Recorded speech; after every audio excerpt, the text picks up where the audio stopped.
Hello, আসসালামু আলাইকুম। কি অবস্থা সবার? কেমন আছেন? আশা করি সবাই ভালো আছেন। আমিও অনেক ভালো আছি।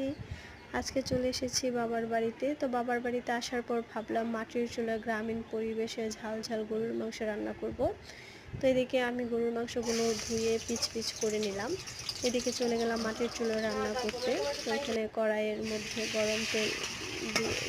তেল গরম হয়ে আসলে তার মধ্যে দিয়ে দিলাম একে একে সকল উপকরণ। আগে থেকে কেটে রাখা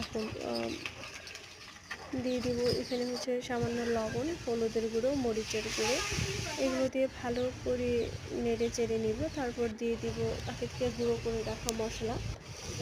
এগুলো আমার মা আগে গুঁড়ো করে রেখেছিলেন। তারপর একটু সামান্য পানি দিয়ে ভালো করে নেড়ে চেড়ে কষিয়ে নিব। এটাও কষাতে দিয়ে দিলাম। তার মধ্যে দিয়ে দিলাম আগে থেকে কেটে রাখা টমেটো দিয়ে হালকা কষানোর জন্য অপেক্ষা করছিলাম। এদিকে আমার হাজব্যান্ড অনেক মজা করছিল আমাকে নিয়ে। তো এদিকে হচ্ছে কষানো হয়ে গেলে দিয়ে দেবো মাংসগুলো ভালো করে নেড়ে চেড়ে মিশিয়ে নেব।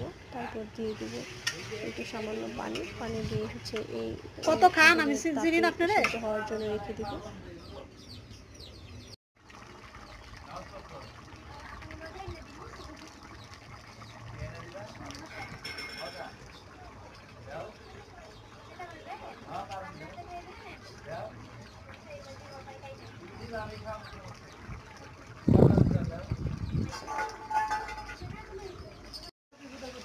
এটা চলে এসেছে আমার ফাইনাল লুক।